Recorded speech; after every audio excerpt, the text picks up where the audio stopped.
आज जैन धर्म को बचाने के लिए जो हमारे संजय जैन भाई जितनी मेहनत कर रहे हैं वो वाकई काबिल तारीफ है। आपने पहले भी जैन धर्म के लिए बहुत कुछ किया है, लेकिन तब हम आपको जानते नहीं थे। फिर जैसे ही सिकलजी आंदोलन में आपने जो आमरण अनशन किया था, उसके बाद पूरे देश का जैन समाज आपको जानने लगा है। पहले आपने सिकलजी बचा आंदोलन के लिए आमरण अनशन किया था और अब आप गिरनार जी के लिए आंदोलन करने जा रहे हो। बंधुओं, जैसे कि आपको विदित है, श्री गिरनार जी से क्षेत्र पर गत 19 वर्षों से जो भी परिस्थितियां बनी, हमें वहां पर दर्शन नहीं करने दिया जाता, हमारे साथ दुर्व्यवहार किया जाता है, मारपीट की जाती है। और कुछ लोग जो वहां पर बैठकर उनको आदत पड़ गई है उस वहां का चढ़ावा खाने की, वो हम लोगों को बोलते हैं कि तुम्हारा यहाँ पर क्या है। वो प्रमाण मांगते हैं, वो महेशगिरी वहां बैठकर हमारे संतों पर एफआईआर करने की बात करते हैं, हमारे समाज पर एफआईआर करने की बात करते हैं। क्यों? क्योंकि उन्होंने कुछ लोगों को देखा है। आज लाखों जैन समाज अपने उस तीर्थ रक्षण के लिए खड़ा है। एक संजय जैन नहीं, 1000 संजय जैन खड़े हैं और अपने तीर्थ को हर हालत में हमें अपने अधिकार लेने हैं। बंधुओं, वो बात करते हैं कि कोई मर जाता है तो उसका क्या वो बन जाता है। 1874-75 में जेम्स वर्गीस ने वहां जाकर उन चरणों को देखा था। और मैं आपको एक बात और प्रमाणित बता दूं, आचार्य श्री, मेरे पास ऐसे प्रमाण मिल चुके हैं। जैसे वो बोलते हैं कि ये चौथी है, 5वीं टोक है। अगर वो दत्तात्रेय टोक बोलते हैं तो वो दत्तात्रेय टोक दत्ती टोक था। भगवान नेमिनाथ के साथ वहां पर जाने वाले 1000 राजाओं में दत्ती राजा थे। ये मैं नहीं कह रहा हूँ, ये वर्गीस की रिपोर्ट कह रही है। जिस रिपोर्ट को ऑनरेबल सुप्रीम कोर्ट ने जगह बदलने में माना था, तो यहाँ पर कोई फर्क नहीं है। बंधुओं, हमारे पास ऐसे कागज हैं, उस दत्तात्रेय टोक पर भगवान नेमिनाथ की प्रतिमा उत्कीर्ण है, उसके बाद एक शिलालेख है। हम मर जाएंगे लेकिन उस प्रतिमा के तो दर्शन अधिकार रहेंगे। मैं संक्षिप्त में बोलना चाहूंगा। जिस प्रकार की सारी घटनाएं आपने सोशल मीडिया के माध्यम से पढ़ी होंगी, मैं आपको एक बात से आश्वस्त करना चाहता हूं और आपका सहयोग भी चाहता हूं। वो जमाने गए जब जैन डरते थे। हम डरने वाले जैन नहीं हैं, हम क्षत्रिय जैन हैं। बंधुओं, इतिहास उठाकर देखिए, हम अपने तीर्थ को ऐसे लुटने नहीं देंगे। बात शिखर जी की हो, चाहे गिरनार की हो, चाहे पावागढ़ की हो, चाहे खारवेल की गुफाओं की हो, चाहे ग्वालियर के किले में उस इंडिया के स्कूल के अंदर हमारे प्राचीन जैन मंदिर की हो, क्योंकि एक छुड़ाएंगे 1000 छुटेंगे। अब अपने मंदिरों को लुटने नहीं देंगे। 3 नवंबर को हमने जिस प्रकार की वहां घटनाएं घटी, हमने 3 नवंबर को केंद्र सरकार, गुजरात सरकार, डीजीपी गुजरात, एसपी गुजरात, गुजरात का मोन्यूमेंट जो डिपार्टमेंट है, पुरातत्व विभाग है, वो भारतीय पुरातत्व सेक्शन को नोटिस दिया है।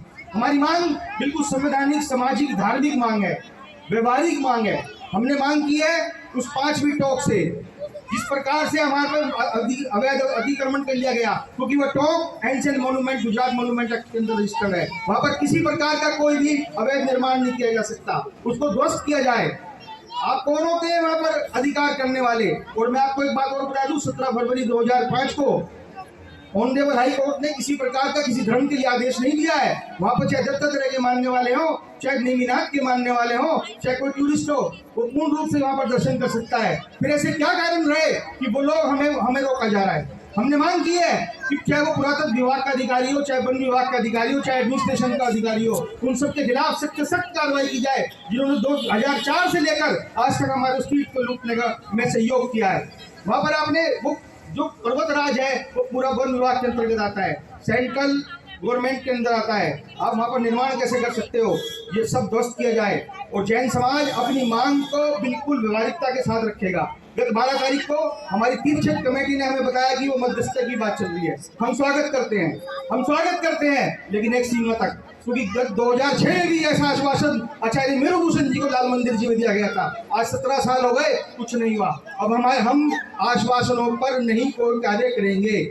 हमने 30 नवंबर तक का समय दिया है। अगर आपने 30 नवंबर तक हमारी मांगों को नहीं माना तो हम 17 दिसंबर से उसी प्रकार से जिस प्रकार से शिखर जी आंदोलन किया था, हम अपनी मांग को रखेंगे और जन आंदोलन के माध्यम से पूरे देश दुनिया को दिखाएंगे, लेकिन अहिंसक रूप से, क्योंकि हमारे साथ अन्याय और अत्याचार की पराकाष्ठा हो चुकी है। बंधुओं, मैं पूज्य आचार्य श्री के चरणों में नमन करते हुए आपसे आशीर्वाद के लिए कहूँगा, निर्भयता का आशीर्वाद दें। और जिस प्रकार से पूज्य आचार्य श्री ने अपने उद्बोधन के माध्यम से, अपने ज्ञान के माध्यम से समाज को जगाया, यहाँ पर एक अदालत लगाई, वो बहुत दूर तक जा चुकी है। आज ये अल्पसंख्यक जैन समाज इस पूरे देश को चलाता है। अभी मैं देख रहा था यहाँ पुलिस वाले आकर बोल रहे थे, अरे आदत खराब हो गई है लोगों की, वो सोचते हैं कि जैन समाज डर जाएगा। अब जैन समाज नहीं डरेगा। इन्हीं शब्दों के साथ मैं पूरी चारित्री के शब्दों में संजय जी, एक बात कहूँगा, जब पूरे देश को हमारी पार्लियामेंट के 300 कितने सांसद होते हैं, 545, सरकार कितने में बन जाती है, 373 में, 271। सुनिए, जब हमारे देश को 275-78 सांसद मिलकर के चला सकते हैं, तो क्या हम 75 लाख लोग नहीं चला सकते इस देश को? ये ध्यान रखना, हम 75 लाख हैं, कम नहीं है। 2 करोड़ की बात छोड़ो, हम यदि सरकारी आंकड़ों से लेकर के चलते हैं, तो जब 275 लोग पार्लियामेंट में बैठ करके देश को चला सकते हैं, तो हम 75 लाख लोग भी देश को चला सकते हैं। इसलिए अपने आप को कम मत आंको, अपने आप की क्षमता को उद्घाटित करो, यही मेरा आशीर्वाद है। गिरनार के लिए रविवार 17 दिसंबर, चलो दिल्ली, जय गिरनार, जय नैमिनार।